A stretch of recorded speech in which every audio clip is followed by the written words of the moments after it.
to Investment and Development.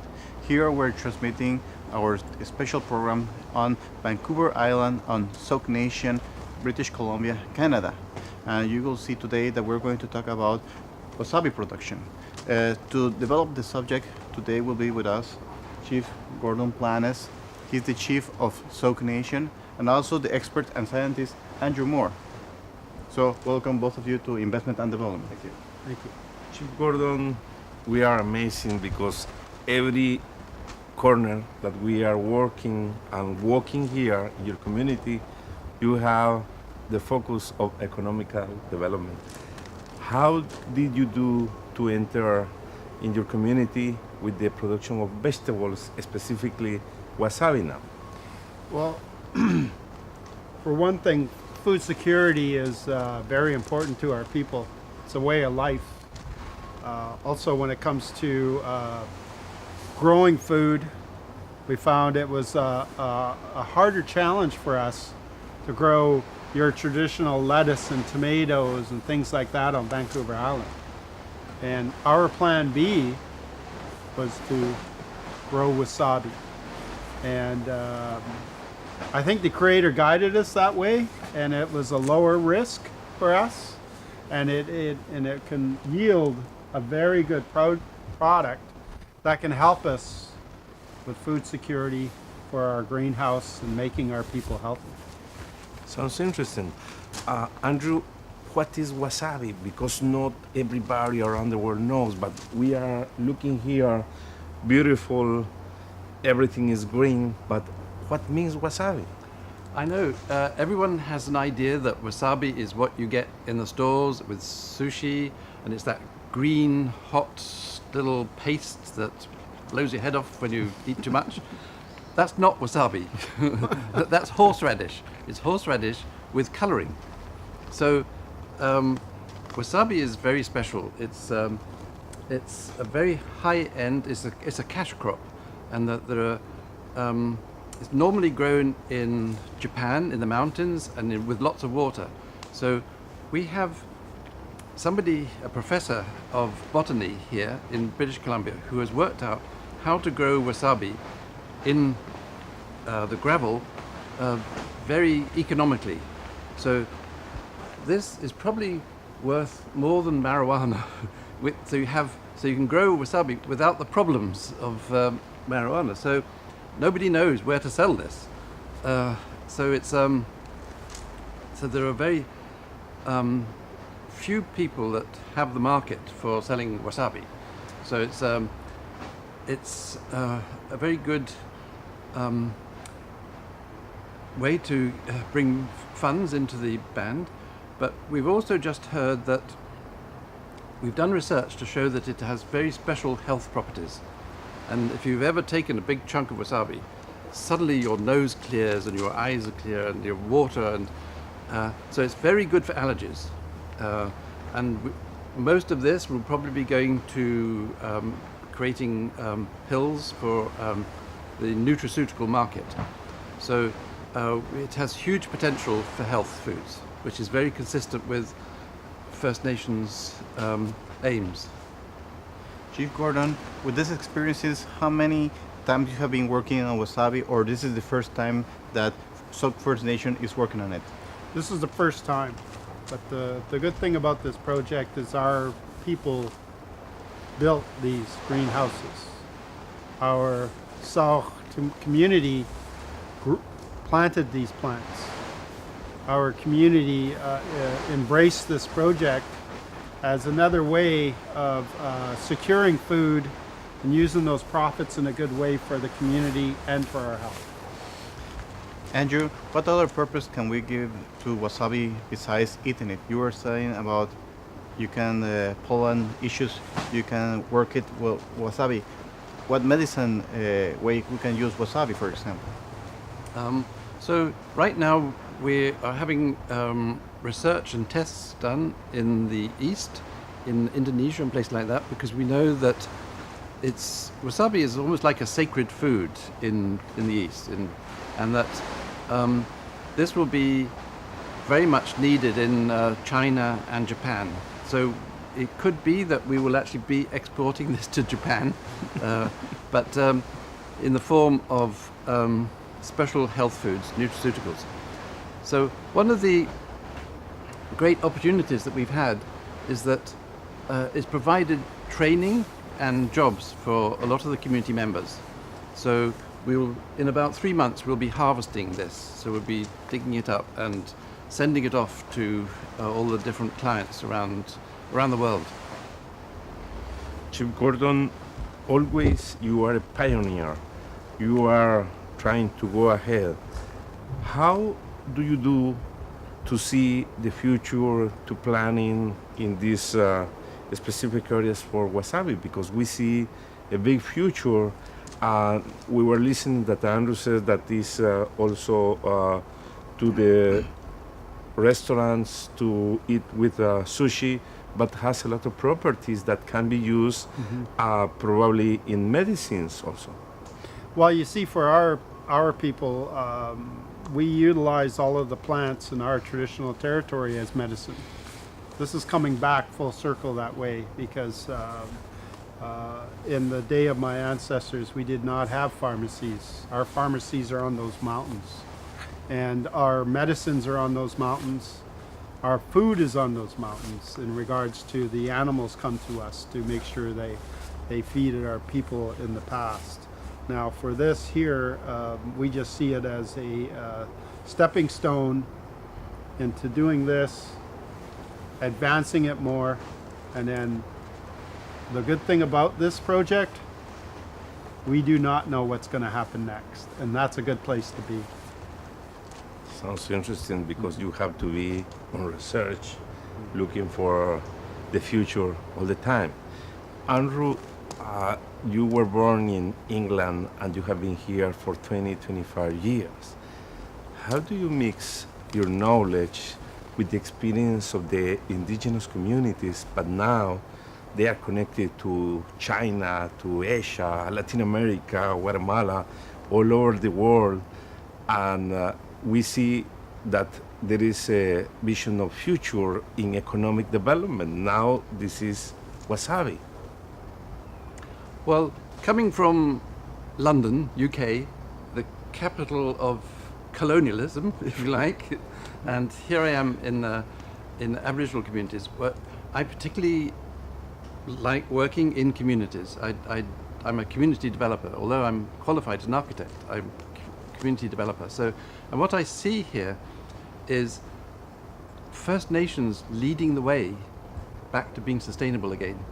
So it's going back to the traditions and values of First Nations that we in the West have, in Europe and across North America and South America, the society has lost connection with Mother Earth, and it just seems right that it should be First Nations, Aboriginal communities that are showing the way how to do it now. We're going to a commercial cut, but we'll be back in a few seconds with our TV program Investment and Development and our special transmission from Vancouver Island and Sauk Nation.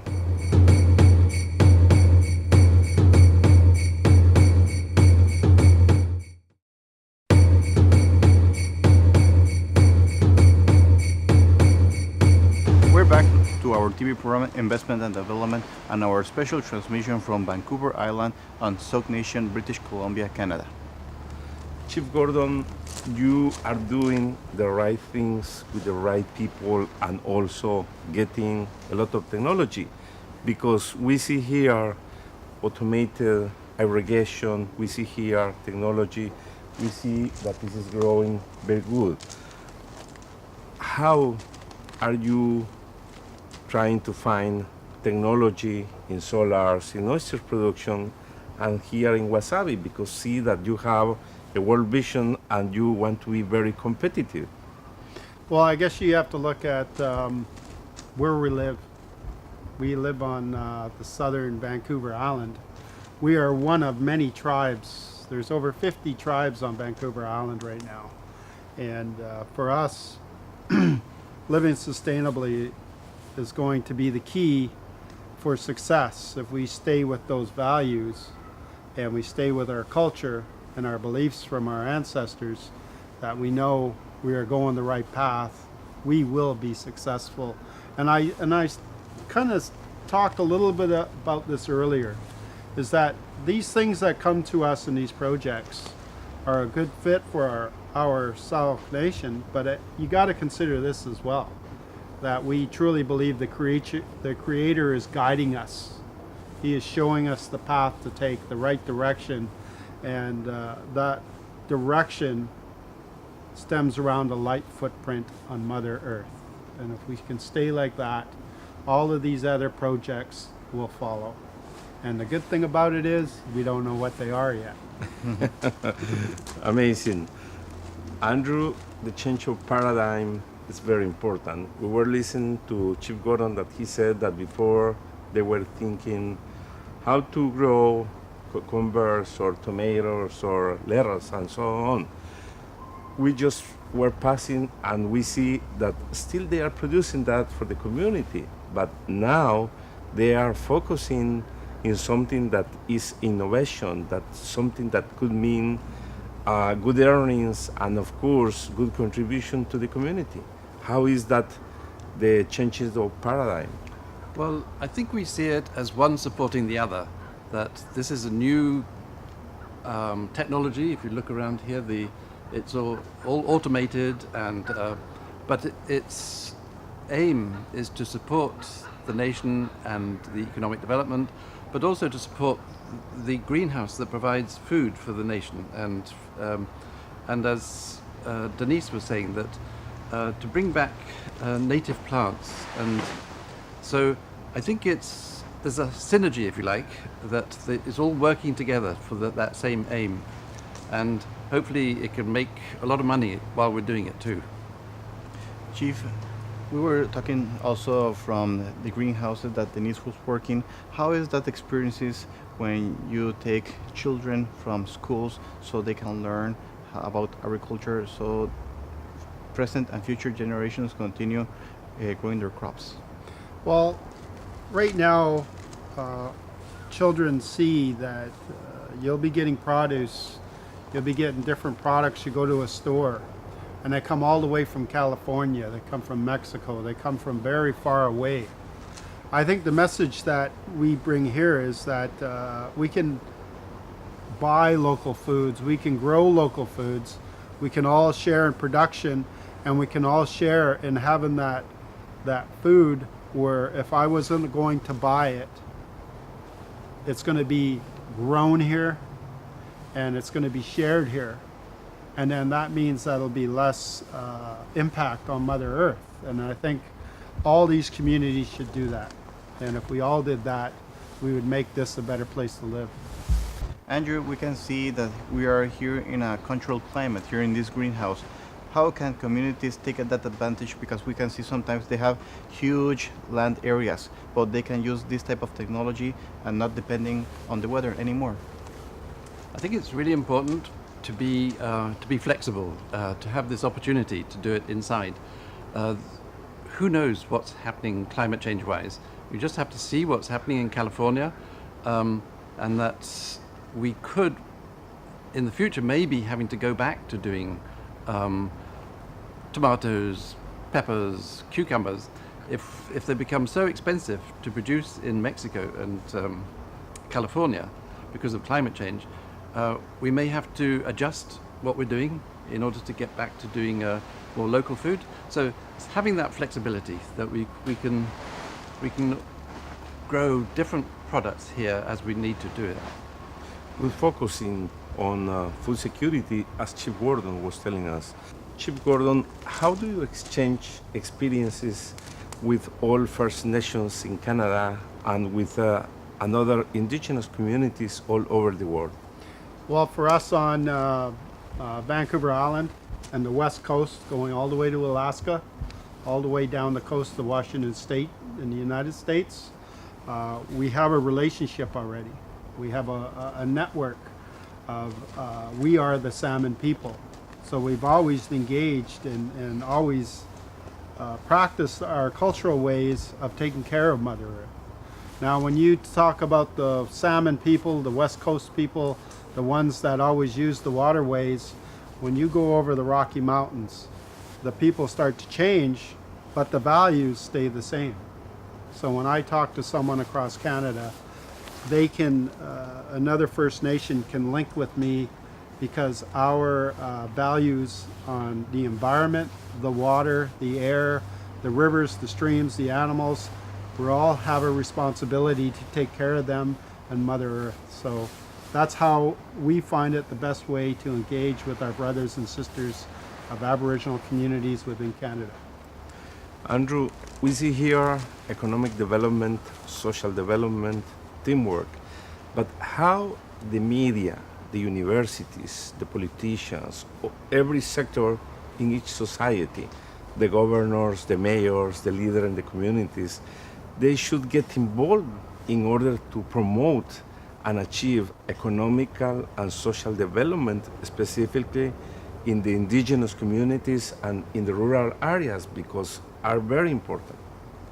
Yes, so since we started all these projects, one of our key things we wanted to do was to disseminate it, to get it out to all First Nations, not just First Nations, but to the whole society. So we do a lot of work around promotion and publicity. So, for instance, the solar project, we finished that 6 years ago. This week alone, we're doing 3 solar tours. We have 3 members of parliament coming on the weekend. There's the promotion material in magazines, and of course yourselves. So it's very important that there is an interest. The world is looking for answers, and they're coming to our door, and they're saying, how do you do this? And it's also very important to support Aboriginal communities. So we have a special mentorship program. So we will go and support other First Nations. Chief Gordon, we have seen normally that there's a common issue in a lot of countries of Latin America and different regions of the world. Cities are being developed, but sometimes rural areas are not. How we can do that technology, energy projects, production projects can be that bridge, so rural areas can have also development. If we can do good things here in our territory, we can branch out to other areas in our country of Canada. But again, it doesn't limit ourselves there. It limits ourselves because we take part of our section of Mother Earth. Mother Earth is one. All Aboriginal tribes in the world are as one. They're connected. They are connected. And then as we get better in technologies of self-sustainability and a life footprint, we would like to share with that so we could all come together and make this a better place for our children not born yet. We're going to a commercial cut, but we will be back in a few seconds with our TV program Investment and Development on our special transmission on Vancouver Island, Sauk Nation.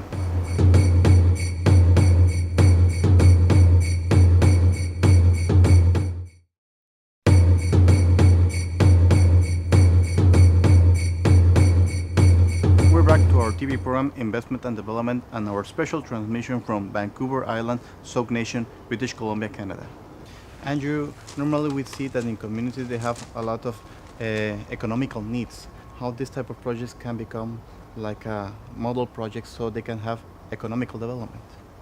So one of the most important aspects of this, I think, is giving First Nations confidence that they can do it. So, and to use every opportunity that you get for training and for employment and economic development. So if you consciously think about that when you're doing projects, say, how can this improve the community? How can it build? And then when the next project comes around, you have the confidence to take on a bigger project. So it's like a spiral, but the spiral is going up. So you just take on bigger and bigger projects, and because you know you've done it before, you know about risk, you know how to get finance, you know you've got skills, you know you can actually rely on your members to do a good job and to take ownership. So this, we see this as an example that could be spread across all First Nations in BC, and and I think the wider community will pick up on it as well. Chief Gordon, before we saw oyster production, then solar panels. Now we are looking at wasabi production, but you were talking also about energy from the waves, kite, from, energy from kite. You were talking about hydroelectrics. How do you focus on all that kind of business in your indigenous communities? And how do you share that vision? Because we see that the people is expecting a good future here. They have a hope of a future with this kind of economic development. Well, at this time, the world is changing. We're working with accumulated ocean energy, and part of it is the oceans are dying. There are parts in this world that there is not enough oxygen in the water system to keep things alive. And we're working on this kind of technology because we could actually put air into the water to bring it back alive. That is the future, because when the world changes, we need to prepare for that change. When there's an opportunity that works here, we just don't make a decision and do it. We really think about it first, and that's where that's where we go. Andrew, what is the future of wasabi? What is the future in food production in that kind of climate? Because the people has to have food security, especially in the rural communities. They have the land, they have the needs, but somebody has to guide them in order to be entrepreneurs, in order to implement projects like this. So I think first start with the vision. It's if you've got the community behind you, then you can achieve almost anything. It's what's called risk mitigation, that so many times you get a very good project going and somebody will try and sabotage it, either within the community or outside the community, just like politics everywhere. So we, as long as we stick to the main principles of the values and the traditions and having the community interest at heart, I think you can be successful anywhere. Chief Gordon, you were visiting Guatemala. Now we came here with the mission of entrepreneurs, Don Tomas Calvo, and the indigenous authorities to see how do you do economic development. People from Chile also was here. And everybody wants to know how to do the productive projects like this. What is your best recommendation, you as a member of the global network indigenous entrepreneur, in order that they are going to take advantage of your know-how and your experience? Well, for us, I can only speak for us, and that is we follow our culture, our protocol. And those teachings go back from our ancestors. And I think that for us to do what we did, it came from deep within ourselves, our spirituality, our knowing our territory, knowing what's best for the community, and knowing 100 years ahead. Now, when I went to Guatemala, I felt family there. I felt a belonging. I felt the Mayan people, and the people there are very kind and they have open hearts. And I see, and that just tells me is that we know how to share with one another.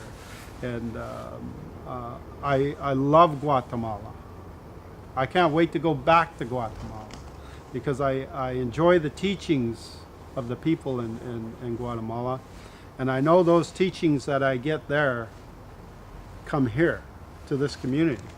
And our teachings that we have here are going to be exchanged and go to Guatemala. And once that happens, then we become family. We become united to work together in a good way, organically, the way the Creator wanted it to be, and it'll evolve the way it's supposed to be. And I can't say what that's going to look like because it's ongoing, and it's a relationship of trust, and it's a relationship built on all of us working together for Mother Earth. Good feelings, excellent philosophy, good aim, and we are completely sure that we are going to achieve working together. Andrew, what is your final message?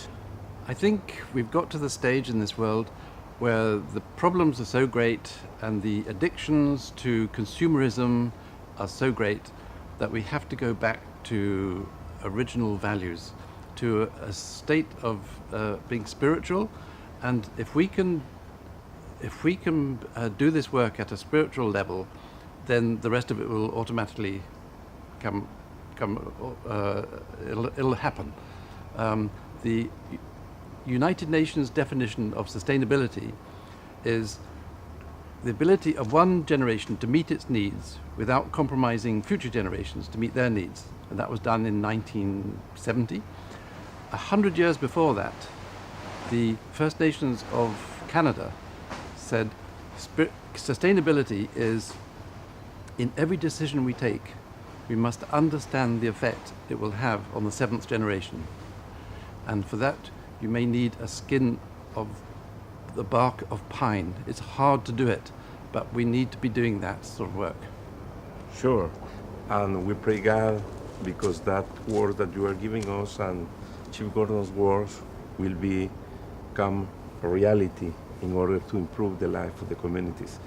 Chief Gordon, Andrew Moore, thank you very much for being in this important program.